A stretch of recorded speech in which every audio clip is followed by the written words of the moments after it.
Hey, this the weekend fix. Let's do it. Yeah.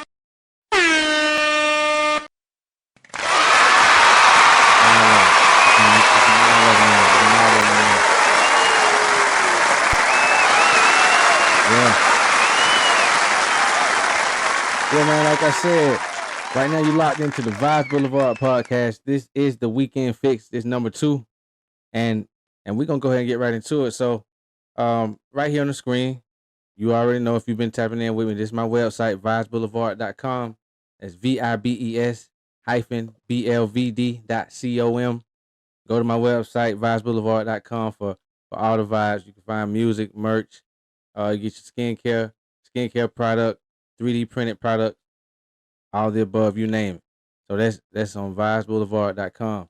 So this is the weekend fix. I'm gonna try to make this fast. It's some shows coming on tonight and stuff like that I want to get into. So I ain't gonna hold y'all long.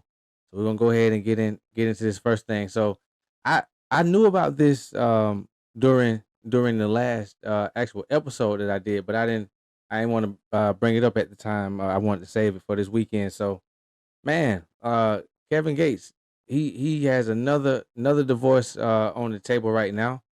I'm gonna let y'all see this picture right here. This is a picture with Kevin Gates and both of his wives. He was married to them at the same time at one point.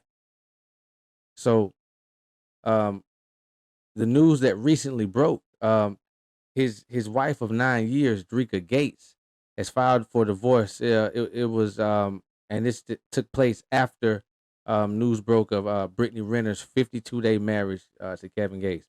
Now I'm not sure if Drika hadn't known about it prior to this recent news breaking, but um, yeah, she seemed to file once the news of the divorce came out. So we're not really sure about that. Right now I'm on eonline.com. This right here is e-news. So let's see what they got to say. Uh, Kevin Gates' estranged wife, Drika Gates, filed for divorce to end their 9-year marriage after the basketball wives, Brittany Renner, alleged she was married to the rapper for 52 days. All right. Now, Kevin Gates' marriage to Drika is now ending. The I Don't Get Tired rapper's wife of 9 years filed for divorce on July 30th, citing irreconcilable differences as the reason for the breakup in court documents obtained by E! News. Drika is asking the court for joint legal and physical custody of the couple's kids, Isla and Kaza, as well as spousal support from Kevin. Now, interestingly, the entrepreneur listed the date of separation as July 10th, nearly 1 month after Basketball Wives star Brittany Renner revealed that she had married Kevin. Man, they say when it rains, it pours. I'm gonna be honest. I'm not gonna say I'm surprised to see this news. Honestly, what's most shocking is the fact that it is happening so late. It's happening now. I would have I expected this much longer ago. Kevin Gates is a very polarizing figure, and it's been many instances and many different alleged reports of him dealing with different females over the years. Definitely within a 9-year span. Um, Through it all, Drika seemed to, remain unbothered. She seemed to ignore all the noise, and you know, honestly, I used to just look at it like maybe she down for the cause. Maybe she looking at the bigger picture and that okay, Kevin is the breadwinner, so whatever it takes to stay a part of the train, stay on the train, I'm a rock with it. Obviously that is not the case. Otherwise she probably wouldn't have been filing for divorce right now. Maybe with his dealings with other females over the years, it hadn't been to the point where um since he hadn't been getting married to these other women, or if he had been, it hadn't been made public. Maybe that was her breaking point. The fact that it was such a public situation, and that situation resulted in a marriage. Um, I don't know, man. Kevin Gates, you've lost 2 wives in the year 2025. I don't know. He, like I said before, he's a very polarizing figure, and whenever you see a Kevin Gates interview, you is nothing short of entertaining. Whether you believe anything that he says or not, is nothing short of entertaining. I know I seen one interview where he was talking about he actually charged a woman's car battery with his bare hands. The lady's battery was dead. Said they popped the hood. He went and put his hands on both terminals of the battery, charged it right down the spot. And he make a lot of different statements like that in his interviews. So believe it or not, take it with a grain of salt, whatever. But he's very, very polarizing, nonetheless. The fact that this divorce is happening right now, it's his his long time ride or die, the one that's seemingly was gonna stay there through thick and thin, no matter what. Because, like I said, there's been a lot of situations where most people probably would have been jump ship and reached that breaking point. But yeah, maybe this was the last straw. Maybe this was all she could take, and maybe it wasn't even the fact that he married her. Maybe it was the woman who she is. Maybe it's the caliber of woman that she is. Maybe that was what ultimately caused Drika to say, "All right, I'm checking out now." I don't know what y'all think about that, man. Kevin Gates, longtime wife of 9 years, Drika, the ride or die, the one all the girls on social media look up to, the one that all the guys that wanna have their way use as an example. She's filing for divorce with Kevin Gates, citing irreconcilable differences. What do y'all think about that? It's pretty wild, man. I don't know. But because he, from my point of view, he hasn't really seemed to care about that situation with Drika that much over the years. I'm about to leave him with a small token of this marriage news that just come out. Yeah, let's get into it one more time. All right, Kevin Gates, what's going on, my boy? All right, so we're gonna move right along to the next story I want to get into. So this right here is a preacher. His name Pastor John Gray.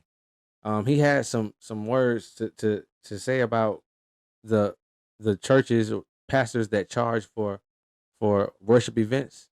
I want to know what y'all think about that. I'm going to give my opinion, definitely. Let's see what he has to say about that. Things that I've experienced over 30 plus years, being in every facet of ministry, and also being in the Christian entertainment industrial complex, which is not the same as ministry, because one is solely focused on the souls and building disciples, and the other is an ecosystem that requires an economy and a business mindset first. Hey, maybe we should stop calling them nights of worship if you're selling tickets, because worship is free. Now, you can worship at a concert, but don't call it a night of worship and then sell tickets. Just call it a concert, because we're paying for the lights and the sound and the staging, and we're also paying for the personality of the person who's there. So stop using church words to mask what it is. You are having a concert with songs about Jesus, but there's a ticket price, and we're grown, so just say what it is. But stop trying to Jesus it up by calling it a night of worship. Same with conference registration. You're paying for a ticket to go to a conference. That's the fee. But the whole idea of using church words to mask what is a clear business decision is problematic. And so, I just can't imagine Jesus, selling tickets, for a night of worship. And so I just felt like saying that. Rich Mullins, God bless his soul, said something very similar, and I wholeheartedly agree with it. The local church is supposed to be the place where you get fed, where you get discipled, where you walk, where you are trained, where you are covered, because the church grew not from church to church, but house to house. And so you can worship at your house. But if you want to gather with people who are like-minded and y'all want to go to a concert and have a good time and all of that, then go see your favorite people. But just don't, relegate it to a night of worship and then sell tickets, because this is problematic. Yeah. So that's what's up. Okay. So that was Pastor John Gray, and that's what he had to say about selling tickets, well, disguising concerts and these ticketed events as night of worship. What do y'all think about that?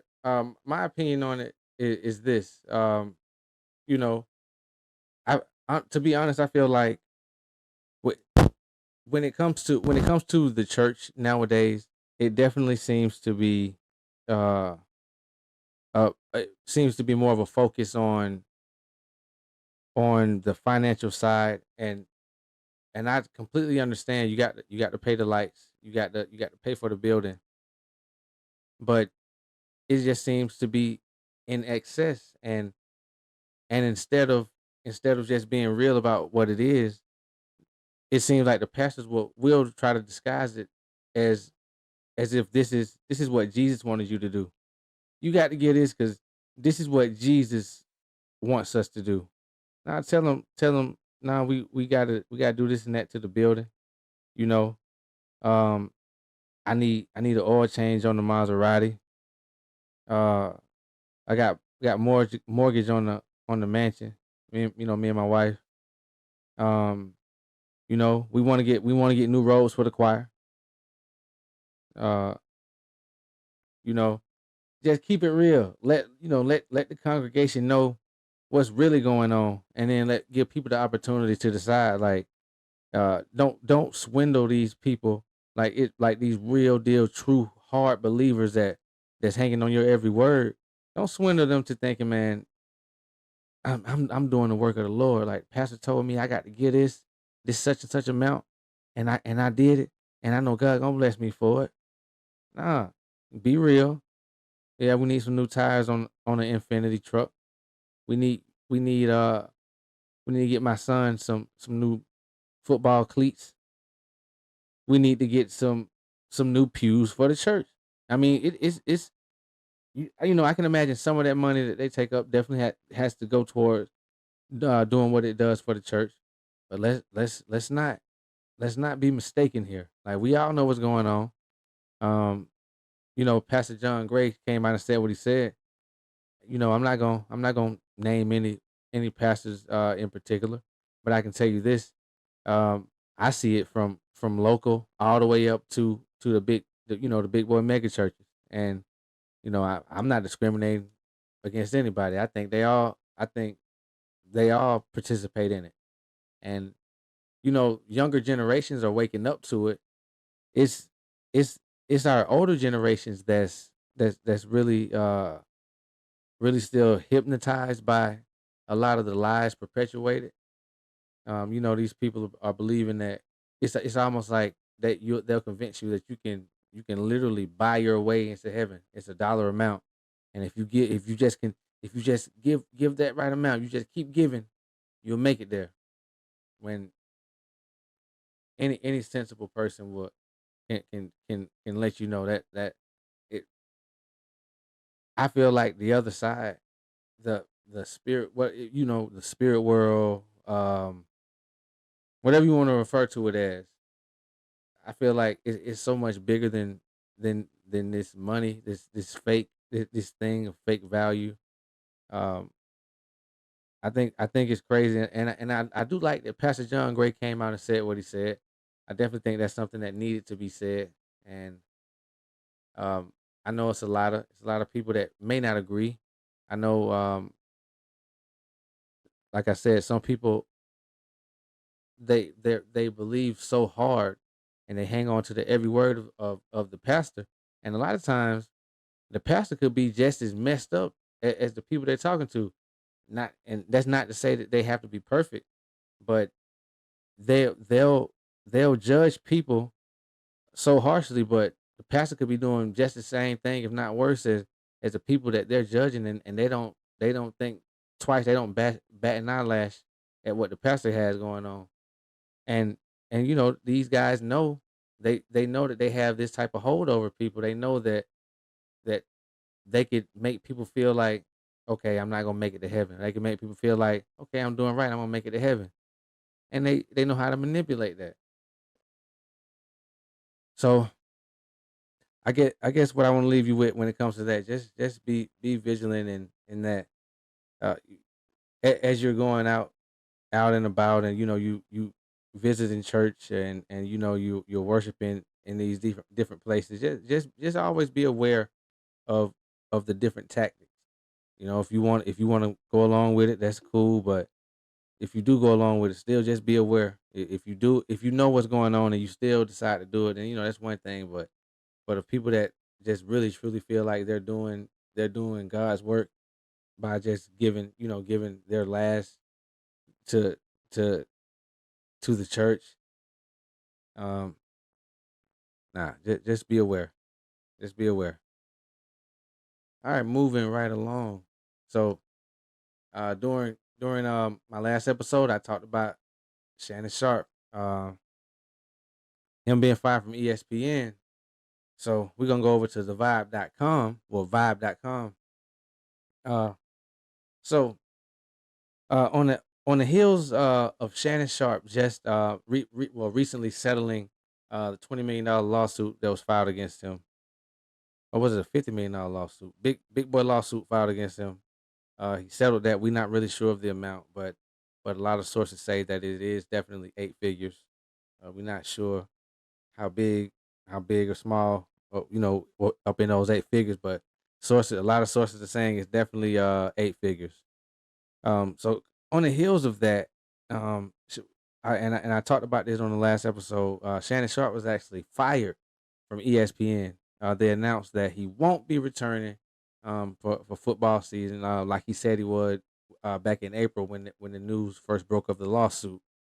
Um, so ESPN, Disney cut ties with Shannon Sharp. That's over with. Um, right after that, news of Shannon Sharp and his nightcap co-host Ocho Cinco are being sued for $20 million. And this is by a viral Usher concert goer. All right, so let's get into it. It's like Shannon Sharp cannot catch a break. If should have learned this lesson. All right, so a woman who shot into viral fame after attending an Usher concert has sued Shannon Sharp for his commentary on the clip. Jamalita Tillman has taken legal action against Sharp as well as his nightcap co-host Chad Ocho Cinco Johnson and the podcast production company Shay Shay Media for false and defamatory statements exclusively reported by the U.S. Sun. Her effort her effort to collect $20 million in damages is fueled by the two men claiming her husband filed for divorce after she and Usher had a steamy on-camera moment during his tour earlier this year. All right, so on April 2nd, 2025, I participated, and this is in the words of the woman suing. On April 2nd, 2025, I participated in a fan engagement moment at a Usher Raymond concert where I interacted with the artist as a selected audience member. Uh, Following this event, the defendants made and dis- disseminated false and defamatory statements suggesting that I was married and that my husband was filing for divorce due to my participation in this audience experience. I am not married, nor am I currently going through a divorce. The suit continued. I was not married at the time of the fan participation moment during the Usher concert, and that the defendants' false narratives were shared widely across their platforms, reaching millions of followers. viral spread and uh, refutation efforts. Despite my clear and public um, reputation and false narrative. Let's see. Tillman also claimed that she had made numerous efforts to contact the defendants to request the removal of this false narrative, but the requests were disregarded. The ongoing misinformation has resulted in emotional distress for the plaintiff, damaged her reputation, and it adversely affected her personal and professional relationships, explained the lawsuit. Also, as claimed in litigation, Tillman has previously spoken out regarding the false narrative that surrounded her time in the spotlight. That is completely false. I'm single, Tillman elaborated at the time. I am a retired homeschool mom looking to expand the arts here and across the pond. I am single. You got a cherry. Give me a jingle. She continued, when he came around with those cherries, I said, well, life is a bowl of cherries. I'll take one, maybe two. Vibe contacted representatives for both for both Sharp and Ocho Cinco for a statement on the pending lawsuit. So right now we're waiting to get more information about that. But that's wild, man. I mean, when you're on these platforms, and that's something that I have to keep in mind. Like I definitely don't have a platform nearly as big as what Shannon Sharp and Ocho Cinco have. But you still got to be cognizant of these things that you say because you never know who's listening. Yeah, and if it's not a first hand account, if you didn't see this with your own eyes at the time that it happened, everything is alleged. We don't, at the end of the day, we don't know for sure. So whatever, and I know Shannon Sharp and Ocho Cinco were reporting on a lot of the same stuff that we all seen. I thought she was married too, and I thought that she was going through that same situation. So I'm not necessarily faulting them for thinking that that was what was going on because that's the narrative that was floating around. Um, but what it seems like to me is that they were saying it as a matter of fact, saying it as if they know for sure this is what happened, and that's where things went left. Um, $20 million lawsuit. The things that she's saying that in the suit, she's gonna get some money because if she really contacted them multiple times and it's gonna be record of that and they disregarded it, that's one knock on them. And I'm sure it's still up. Well, it might not be up now that this suit has come out, but um I didn't even watch that episode, so I don't know if they were in fact saying that this was alleged or if that this was the case for sure, without shadow of a doubt. Um but with these sorts of situations, it's not uncommon at all that these people walk away with some money. They gon' she more than likely she gonna get that money, and I don't know. They may get the opportunity to settle, and who knows how much that's gonna be. I mean, with her having such a solid case, I don't see her settling for anything less than 8 figures. At least 10. I need 10 at least. And man, that's just another one of those. It's just like I don't know, man. Unc Shay really going through it, man. I don't know. That's crazy. Um, but it is what it is, you got this big voice. You and Ocho Cinco have both been in the public eye for a long time. Y'all both have been media personalities for quite a while. Y'all know the ins and outs of this. Y'all know how you got to get on these things and talk, especially when you got a lot of people watching. Especially if you don't know with 100% certainty that what you talking about happened really happened. So it is what it is, man. But hopefully this gonna be the last time I gotta bring up Shannon Sharp for now. And if I do have to bring up Shannon Sharp again, hopefully it's something that's gonna be in a much better light. And and so that brings me to the next thing I want to get into him, and I'm keeping it fast, getting right into him. So on yesterday, Young Thug actually visited a high school. He talked to a school, a group of students at the school, um, and of course, we were if we think back to when he initially struck his deal in his RICO case, um, it was somewhere in the deal that he had to perform that sort of community service. Um, and so I believe this right here is him taking a step towards going ahead and start to get that process started, get some of this stuff checked off the list. This is what he said. He said, "I want to inspire people in another way." Um, he tells the students at that school to dream big. He said, "Stay in school, dream big, and to listen to God's call." So right now, I'm on the AtlantaVoice.com. All right, so this is what they got to say, and this the school is Skyview High School in College Park. All right, so let's go down to what Young Thug's saying. So what he had to say is this right here. I I'm a superstar. My words mean something, but I have to do the right thing with them. People listen to me, and that's a very simple yet powerful statement. Seems like he's finally starting to understand um the the impact that he has and the position that he's in. Here's some more words from Young Thug. Gangs and guns. I think that's lame. I wish I had somebody like me to talk to me about that when I was in school. Now he was brought up on those RICO charges back in 2022. Um, he's most commonly known by his rap name, Young Thug. He was facing decades in prison. Um, so on the first morning of August, he was talking to the young people about what not to do. Um, he was doing that because he didn't want them to end up in a situation like him, to be in a predicament where even in the midst of you think that you're doing the right thing, you still find yourself um in a world of trouble because you just you didn't have anybody to tell you those right decisions that you need to be making.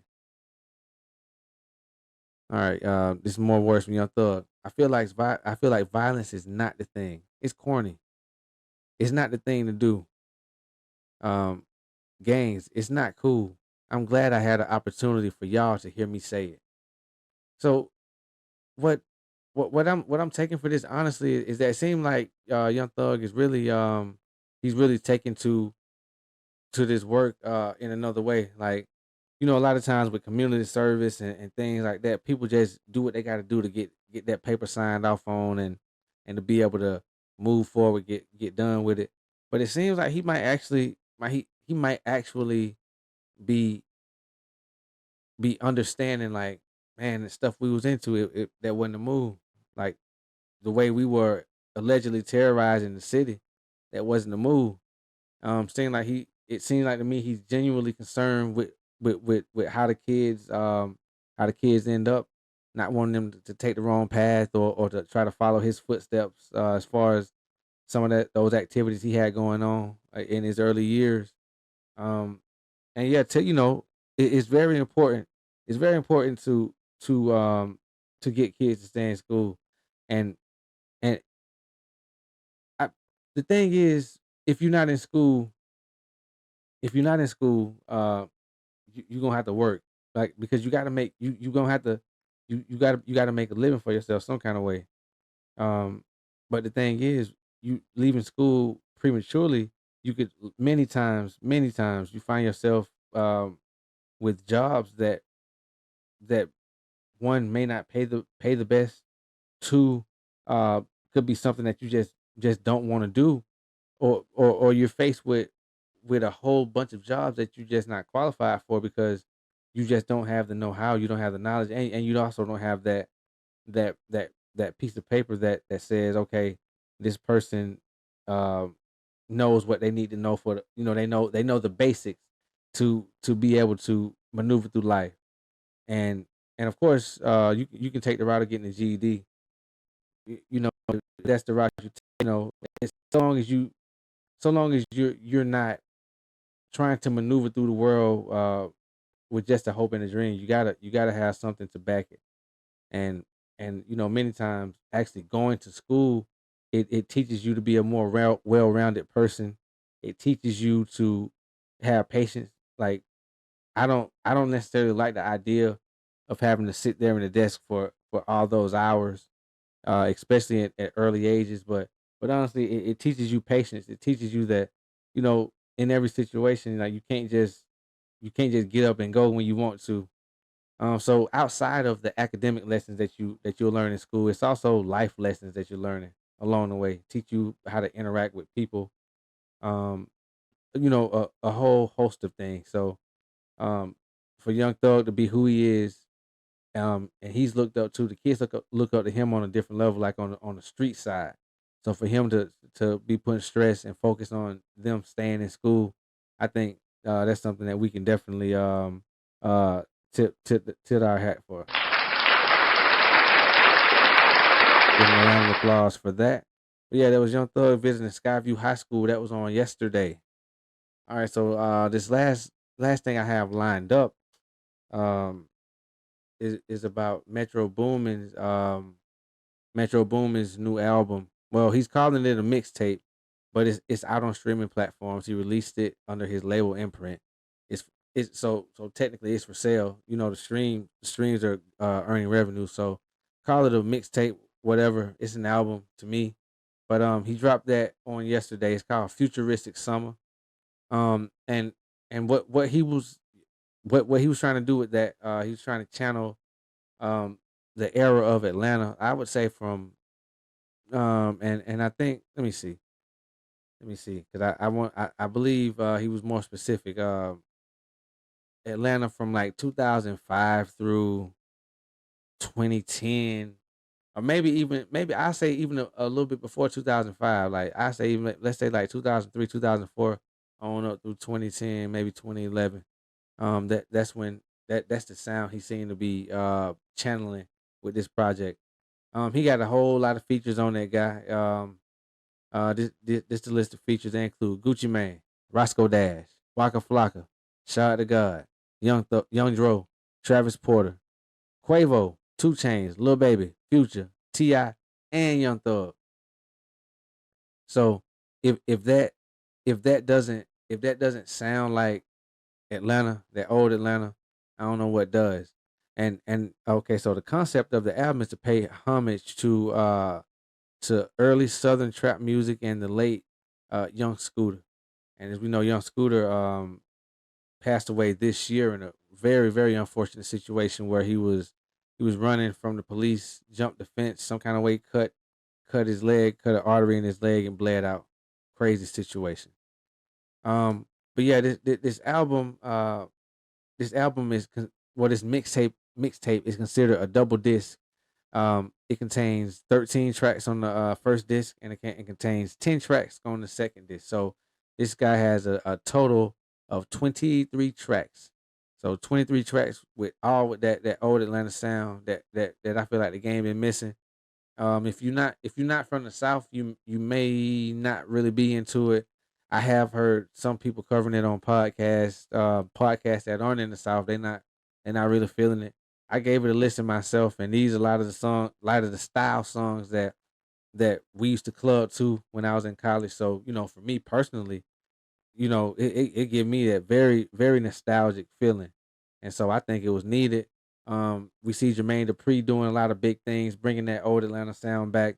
He got songs out, Magic City, Turn Around, Young Dro, J Money. Like he's doing it too. So I definitely see a an uptick in these producers and the artists wanting to bring that original Atlanta sound back that kind of made made Atlanta the hub and take over the sound of hip hop for the while that it had. So yeah, I just want to bring some light to that. That's Metro Boomin Futuristic Summer. That's available on all streaming platforms. So y'all definitely get into that. And we gonna go ahead and rock out like that. How long we do? We didn't do too long, man. We only at 38 minutes right now. 38 minutes. We kept it short and sweet, concise. Didn't have too much dead time. Um, and that's how I like to keep it. Like I said, man, this is the weekend fix. Um, and then when I think back to the beginning of the show, the song I started out with actually was a song. It's track two off of Futuristic Summer. It's called "I Want It All," and I'm gonna get back into that when I tap out. I appreciate y'all if y'all made it this far in the show. If you still tapped in, that means you're really rocking with me, And yeah, I can't say thank you enough. This right here is the Weekend Fix number 2 on the Vibes Blvd Podcast, hosted by First D. And we out of this guy, man.